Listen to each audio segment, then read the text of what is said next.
Lemon juice పుల్లగా, soap water ఎందుకు చేదుగా ఉంటుందో మీకు తెలుసా? ఈ డిఫరెన్స్‌కి రీజన్ పీహెచ్. పీహెచ్ అంటే పీహెచ్ అంటే పవర్ ఆఫ్ హైడ్రోజన్. సింపుల్‌గా చెప్పాలంటే ఏదైనా ఒక సొల్యూషన్ యాసిడా లేదా బేసా అని మెజర్ చేసే స్కేల్‌ని పీహెచ్ అని అంటాం. ఈ స్కేల్ యొక్క రేంజ్ 0 నుంచి 14 వరకు ఉంటుంది.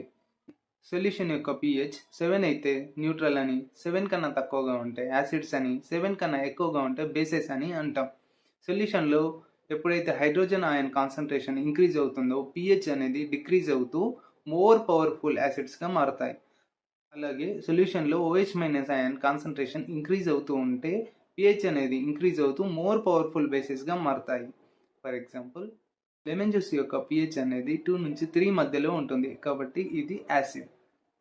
సోప్ వాటర్ యొక్క pH అనేది 9 నుంచి 10 మధ్యలో ఉంటుంది కాబట్టి ఇది బేస్. ప్యూర్ వాటర్ యొక్క pH అనేది ఎగ్జాక్ట్గా 7 ఉంటుంది కాబట్టి ఇది న్యూట్రల్.